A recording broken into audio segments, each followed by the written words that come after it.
for our own personal safety, I do just want to reiterate that we are not coming for your cheese, everybody. You decide how much cheese you eat.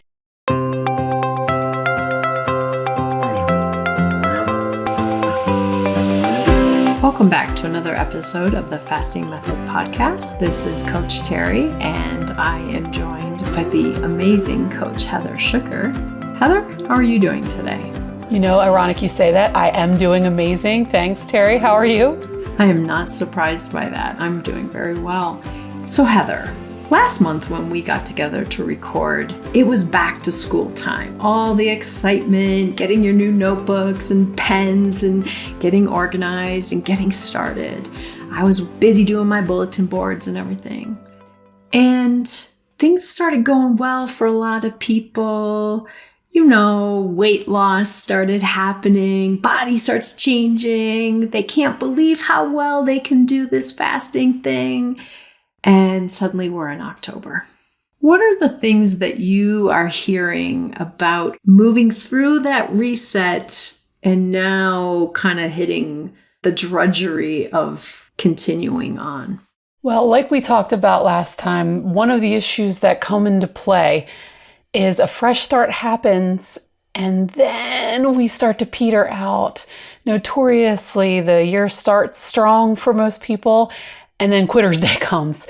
And so that might be happening for some people now that took that back to school spirit and got themselves re-engaged, and they had that initial water weight loss, feeling so excited. And now reality has settled in and they realize, oh wait, this isn't going to stay fun and exciting, and the scale's not going to move in big, motions. We got to kind of buckle in and we've got to take it day by day. And that can sometimes feel a lot less fun. And so people can maybe lose their commitment and motivation a little bit. It just kind of slides away. And now's the time to kind of recommit and recognize, okay, the easy part's over. Now it's time for us to really recognize that this is a slow and steady, consistent process that requires just perseverance. I think from what I've heard you talk about in various places, Heather, is some recognition that it also requires some commitment for certain changes to be made. Like maybe it means dialing up that fasting dial to that next notch, to getting beyond, maybe even getting beyond 24-hour fasts. You've spent the last month or so kind of building up. Where do you go next? Do you need to dial up the intensity a little bit? Well, that's definitely true for the people that are still kind of going well with their TRE and not seeing much happen. When you look at what happens on the timeline of a fast, and you think about how the energy is used in what order in your body. At first, your body uses what's the easiest, right? The sugar that's floating around in your blood. Once that gets used up, then it starts to empty out those glycogen stores in the liver. And then it starts to be like, wait a minute, where's the rest of this easy energy? I don't see it. And if you push through that point, it's going to start tapping into body fat for fuel. But a lot of times that happens right at the witching hour, right at that 24-hour mark. And so people are like, oh, I'm not ready to extend fasting past 24 because I'm so hungry at that point. I don't feel comfortable, even though they're right on the brink of when fasting really shows its true colors and the magic that can happen with a longer fast. So getting past that 24 and into an overnight, whether that be a 36, a 42, or beyond, that's where the fat loss really can accelerate. And so if you've got kind of the low-hanging fruit of losing the excess water because you've pulled kind of the really egregious things out of your diet, and now you're not really seeing much happening, if not much is happening, then it might be time to up it a little bit. Like you said, Terri, it might be time to go beyond that 24-hour frontier. And it might also be time to tighten up how many refined carbs that you're allowing in the diet, because that also can be a thing that's slowing down your progress. I knew you were going to say that. And I was waiting for it, because I think this is the other thing that becomes really important, that almost anytime we make a significant change, we can see some benefit.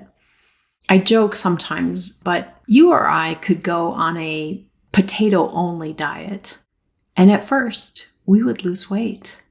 Our body would not know what to do with that. It would dig in and burn some extra fuel somewhere else, and things would look pretty good, maybe for a few days or a week or more, and then suddenly not. So, what changes do we need to look at in our dietary approach if we find that our body's kind of slowing down a little bit? Maybe even we've been at this for a little while and we find that we're kind of at a plateau. We've lost some weight and now nothing is budging, but we know we're doing good things. You mentioned refined carbohydrates, and I think that's a really important one for people to think about. Any processed foods, things that we just know are not helping our body. I also encourage people to think about, are they choosing some things that might still fit on the healthy food list, but that for them cause inflammation? Because again, switching things up, you might jog the body into losing a little bit and getting some fat loss going until it kind of hits that resistance point of too much inflammation in the body. So I often encourage people too to look at, are you consuming things that cause you inflammation? Well, Terri, I know from experience that we are on shaky ground right now. When you start coming after healthy, whole foods that people think are safe, they can sometimes get very defensive about the choices that they're making. I just want to lay the groundwork for anyone who is listening. Terri and I don't want to speak for you, Terri, but I certainly will say it is your decision what you eat and what you put in your body. Please don't let anybody else tell you what you must eat. That is not what we're here to do. But what I encourage my clients to do is take a really hard look at the results that they're getting and their lived experience with these foods. So, a million experts might say what you're eating is healthy and you should be able to eat it. But if your body is not reacting in such a way that is congruent with that advice, then you need to listen to what your body is actually telling you. Now, there are two ways that you can take a look at your diet that I recommend with clients that I would encourage you to try. The number one way, and probably the easiest thing, would be to track, right? Use a food tracker. I know nobody wants to do it, least of all me, I hate it, but it can be a self-diagnostic tool to see what's going on. So you can see, am I getting enough protein? Are the carbs that I'm eating interfering with my ability to lose this weight and to get things moving? The more kind of committed thing to look at is a continuous glucose monitor. I recommended that lots of times. And here in the United States, we can get that over the counter without a prescription. There is a cost associated to it, but the number one thing that I hear clients say that use one, eye-opening. So eye-opening. So you might think, I'm eating cherry tomatoes from the garden. That's so healthy. And then you wear a CGM and you see, oh my gosh, those things are taking my sugar through the roof. Maybe they're not as quote unquote healthy as I thought they were. And, just a side note on cherry tomatoes, most people say they taste like candy. Well, my warning to you, dear listener, if it tastes like candy, it is probably having that reaction in your body. And that in of itself might be something that's getting in the way of your weight loss. Now, please don't come at me for saying, great, now I can't eat tomatoes. You cherry tomato hater, you. Right. Exactly. Like, eat what you want to eat, right? I am not the food police. I'm only here to try and help and to let you know you might be surprised that there are foods that you're eating you think are completely benign that are not. Benign in the fact of, like you're describing here, with a glucose response. How possibly could a natural food that I just pulled out of the garden possibly not be good for me? Also taking into consideration a topic that I did an episode about a while back is the dose makes the poison, but the dose also makes the treatment. And so maybe you can have a couple of cherry tomatoes here and there, but you can't have 27 of them a day and get the results that you want. So learning how your body responds to those things. And again, going back to some foods that might be inflammatory or foods that might be a little more insulinogenic for your body. One of my favorite examples that I often share with clients is from client history. I would have clients tracking, like you mentioned, Heather, and they would come to me and they say, Terri, I just don't get what's happening. Look, I'm eating low carb and I'm not eating a lot of highly processed, highly palatable foods. And I'm doing the fasting that you told me. How come nothing's changing on the scale or in my clothes or anything? And I'll take a look at their tracking, and sure enough, low carb, good adequate protein, nice healthy fats. But then I notice this little glaring thing, like they're eating 6 to 8 ounces of cheese a day. Yep. It's helping them be low carb in their approach, but is it causing inflammation in their body? Is it causing a high insulin response? So in that way, I don't care that the number of carbs is low if it's still causing some kind of interference.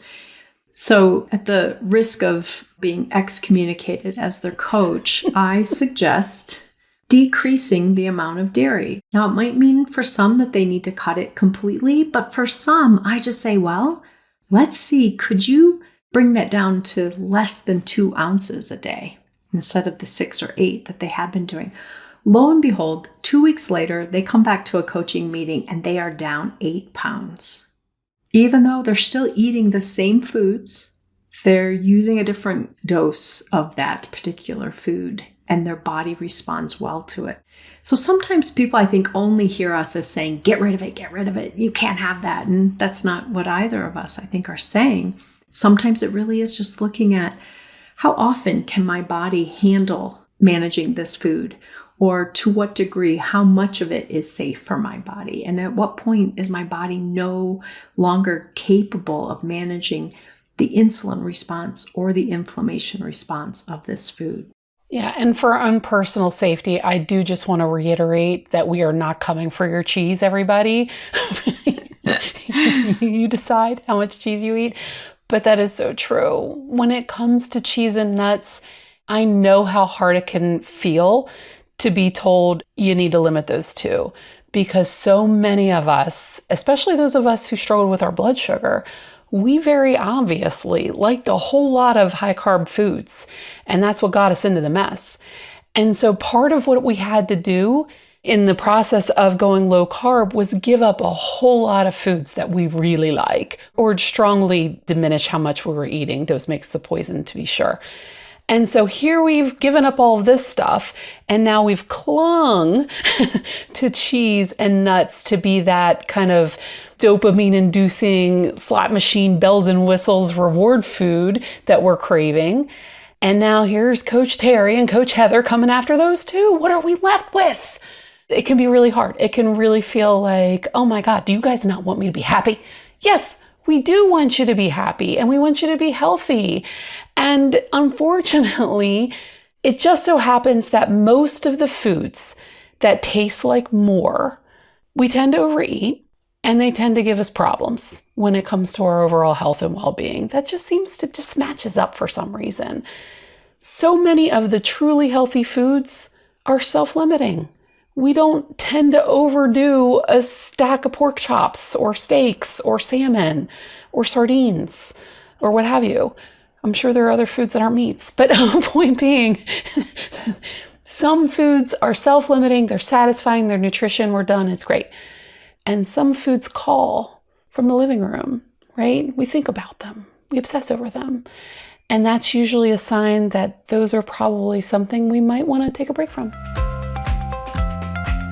Are you new to fasting and just aren't sure how to get started? Or have you been working on fasting for a while now and keep running into obstacles? We have coaches at TFM that can help you through this journey. We can help you learn the necessary skills, support you, help you create your plans, and tweak them when things need to be changed. We offer health coaching and accountability coaching depending on what you need. Some of our coaches offer one-on-one coaching where each session is specifically focused on you and what you're working on to achieve your goals. We also offer small group coaching. This option allows you to get the support with several other clients who are also working on the things that you're working on. Either way, you get the specific help that you are looking for to help you make your fasting a successful journey. Whether you're working on weight loss, improving your health, increasing your longevity, you can achieve that in working with one of our TFM coaches. All you have to do is sign up for a free intake session to get to meet with a coach and see if coaching is the right thing for you. I think another area to think about in things slowing down or a plateau is, are there some things that are sliding in that just don't work real well for you? Like, for whatever reason, you're eating out more often and your food has more dressings and sauces and little things, which often have added sugar or stabilizers in them that, again, increase inflammation, cause an insulin response that you're not expecting because it's just a salad with nice dressing. And so really kind of see, am I losing sight of some of those slippery slope little factors that actually manifest pretty largely in my body? And for me, at times when I've needed to check that, I've decided I'm not going to eat any dressings out. I'm going to carry my dressing with me. Yes, I'm that person who carries a little container of dressing with me at times, because it's not the fact that I'm eating a salad per se that's the problem. It's what am I adding to it, or what are they putting on it that I then don't know how it's affecting me. And I justify it or feel affirmed in choosing it because it's a healthy food. But I don't recognize the slippery slope ingredients that are coming in more and more often. I think this is also true after we get past that back to school time as we get busy. Some of us have big projects happening in this time of year, and we have some holidays and plans that we're getting ready for. And so we spend less time creating our own foods. We spend less time creating those dressings or sauces rather than just using the pre-made ones. Also, sliding into things like a little more snacking. It's getting a little colder out. Oh, it feels so good to sit by the fire and just nibble on something at night. So oftentimes, without our real recognition of it, smaller habits, we're losing some kind of grip around the edges, and things are starting to interfere with how we started back last month and back to school, where we were right on top of things and everything was coming in just right. So I encourage people to look at some of these things. How are you doing with your sleep? Have you started to sacrifice going to bed at the right time and getting up at the right time for your body? Are you losing track of some of those details and your body is paying the price for it? Couldn't agree more about the sleep, Terri, but I want to go back to that restaurant thing you were talking about, because I literally had a client today said that she had a meal of tofu and vegetables, and she happened to be wearing her CGM and saw a huge spike. Unexpected. Why? Because you don't expect it from those core ingredients, but because it came from a restaurant, Lord knows what was in there that was causing that response in her body. So I love that you made that point. It is incredibly difficult to stay really on point when eating at a restaurant. And so I couldn't agree more in this very busy back to school time, and not even just back to school. Life is busy, right? We've got a lot on our plates in modern society, and it's so much easier to get some help and let somebody else cook for you.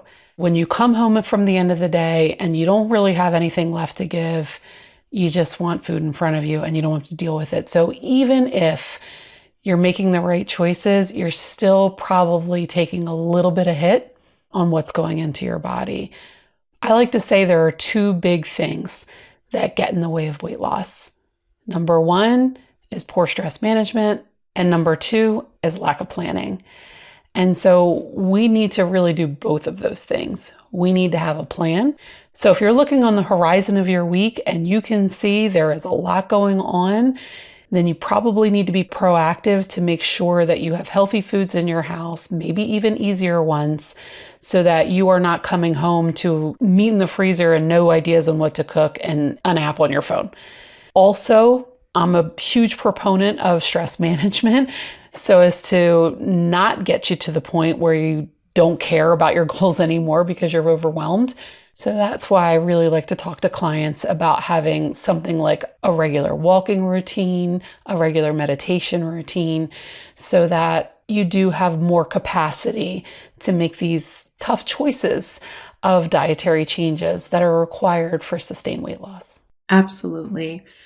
I think both of those are really important, Heather. In one, the planning part. If I got 10 cents for every time I've said this in the past 6 months, I would retire very wealthy right now. But the idea that most of us need some healthy food choices readily available at all times. One, it will be mealtime eventually, so we need some safe things. We may get into a little bit of a crisis in our fast and need to stop our fast early. Do we have something safe to go to, or do we go to something more problematic? Having readily available safe foods, I refer to them as safety foods. I have a few. They're not the most amazing foods as far as taste and texture and everything, but they are so safe for me. So for example, I like to have cans of tuna fish in the cupboard because if I am between meetings and suddenly want to eat my meal now, and I don't have time to make something. I don't even have time to order on an app. And where I live, that would take days. But I'm just going to open a can of tuna fish and grab some homemade mayo, and I've got a meal in about 43 seconds. Super safe, super fast, super easy. And I like the way it tastes. So having things planned, having groceries already purchased that you need to make certain things, having those go-to things that, like my can of tuna, I can keep that in the cupboard for 6 months and it's going to be fine. Freezing some food, making some food where I can freeze some leftovers. So again, all I have to do is throw that in a pan real quick and heat it up. And I've got an instant healthy meal for me. Planning, I think, is so important. And one of the key features that I think most of my clients connect with at some point. When they're doing better, they're better planned. And when they're struggling more, they are less well planned. They are scrapping for things quickly, and those decisions are usually not as spot on for us. And then again, the piece you said about stress, and I actually said this today in one of my small group coaching sessions. I said, I think Coach Heather actually says this regularly, that weight loss is stress management. That if you want to focus on weight loss, you can't do that without focusing on stress management. Even if all your food choices are great, even if you're doing a healthy amount of fasting for your goals, if your stress has gone unchecked and is not being managed, it will prevent those powerful tools from having the effect that you want them to have. So really important to be planned and to be working on your stress management, your stress reduction. That can look like all kinds of different things in our community. I know we often refer to Coach Lisa's 39 ways to lower cortisol, but I encourage everyone to look for 5 to 10 things that they know work for them to reduce stress. Because if I say, oh, you know what works so well for me is taking a long, hot bubble bath and listening to an audiobook. That is fantastic, except when I am on a Zoom meeting for work. I can't go hop in a long, hot bubble bath. So I need something that I can do right here and now while I'm in this meeting to help me bring that stress level down. So whether that's, doing some tapping or doing some breath work, doing a very brief little meditation that just allows me to kind of relax my body or activate my vagus nerve, that's necessary. And again, I sometimes hear people focusing so much on eating precisely the right food at precisely the right time, which of course we encourage, but without managing our stress, it's not going to have the same effect. Facts. Hashtag facts. Life is going to get in the way. It is going to come at you. It is not a matter of if, it's a matter of when. And as far as stress management strategies, I'm so glad you eventually got to meditation because I was like, Coach Terri, how dare you? Coach Jamie has made an absolute believer out of me when it comes to using meditation for stress management. It has so much evidence behind it. It's been used for thousands of years. And I've always known about it on the periphery, just like we all have. But her passion for it and her patient teaching has just really led me to embrace it and to make it a part of my life. And it's been a game changer. So I absolutely recommend it to everyone that can hear my voice, and certainly my clients. At least give it a chance, because like you said, we cannot necessarily quick take a bubble bath when life comes at us, but we absolutely can focus on our breath. We absolutely can be mindful and present and drop into our body and take a moment before we make a decision that's either going to move us toward our health or away from our health.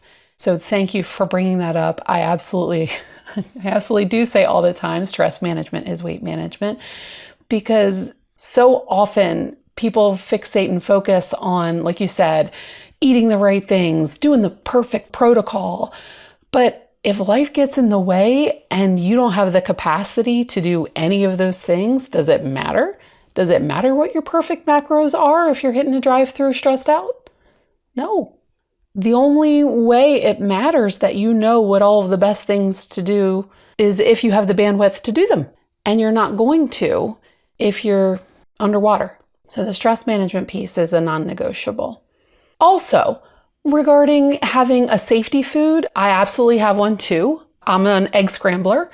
It's always a good time to have scrambled eggs. I love that you pointed that out. So often I've made that recommendation to clients, like, well, could you just scramble an egg? And they're like, God, I never really thought about it. And that's the problem. They don't think about it, right? We just are so reactive sometimes. And so that part of planning is not just have a plan for when everything's going great, when you have plenty of bandwidth, plenty of time to think about things. It's also having a plan for when things go to crap.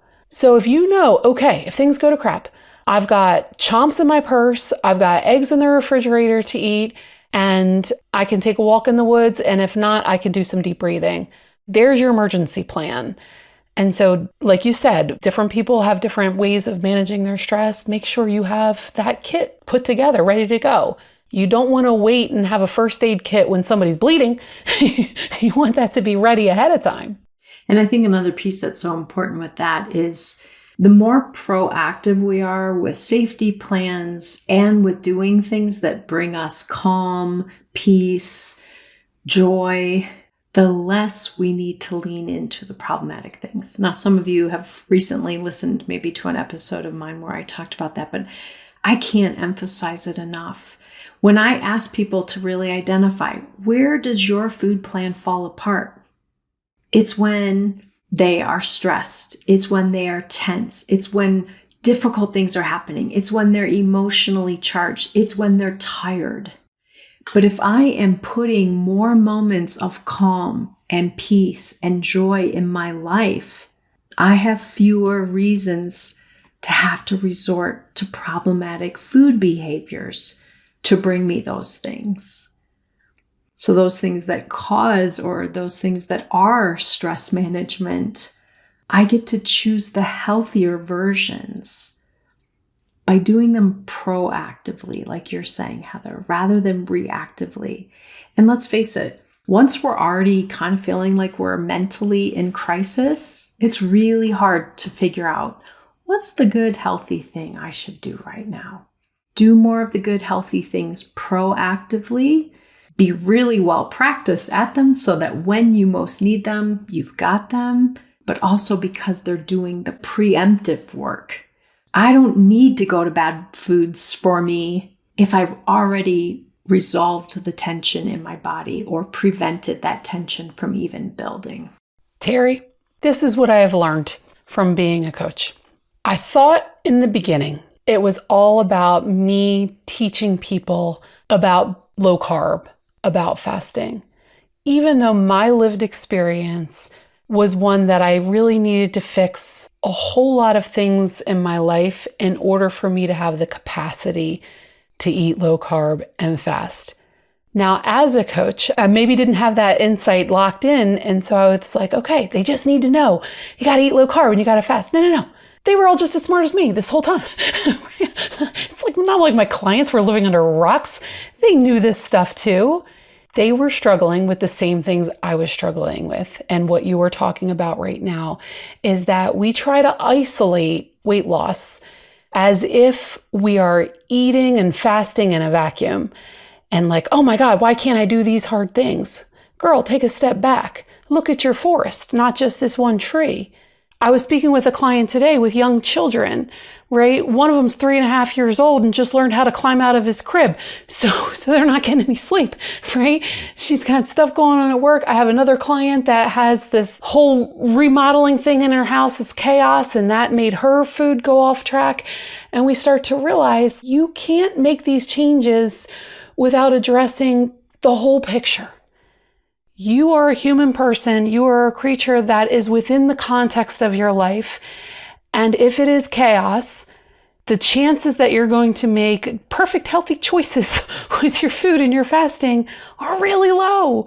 Because like you said, when you get to the point where you have just bottomed out in overwhelm and stress and fatigue, and you have nothing left, you're not thinking about your goals. You're thinking about feeling better right now. And you know that garbage food is going to make you feel better, because it will, because it always has, at least for a little while.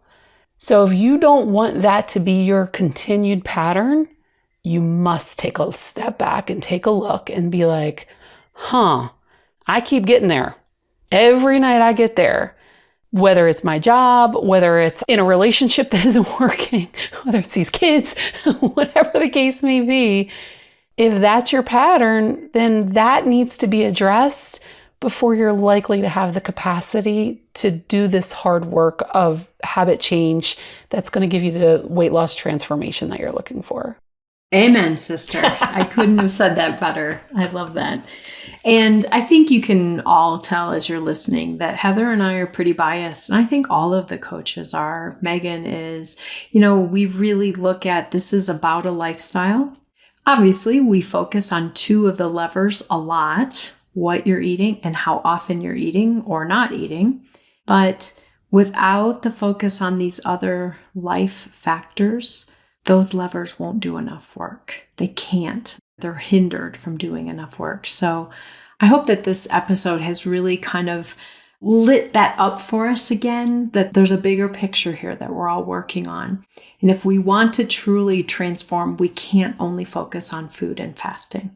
We have to focus on lifestyle. We have to focus on our stress management, putting joy in our life, self-talk, believing in ourselves, using the knowledge that we know. We just want everybody to be happy. That's right. Happy people make healthier choices. And so, hey, I was just speaking with some clients last night.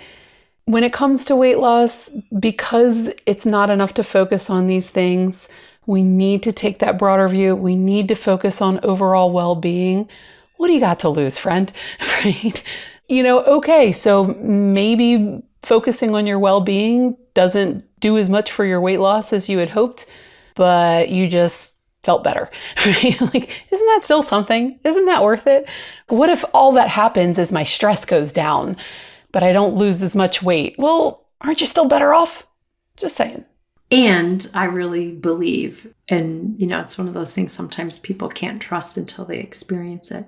By feeling better, it frees you up to make different choices. One, you don't have to make the kind of punting choices of, I've got to feel better right now and I don't have a better way. I feel okay right now. And I know feeling better is right around the corner. And I have some choices I can make that help me feel better. It really changes what our options even feel like they are. When we're in that deep state of tension, it's really hard to find good options. But when we set things up well and don't get into that same state so easily, we have more access to better options. It's just so true.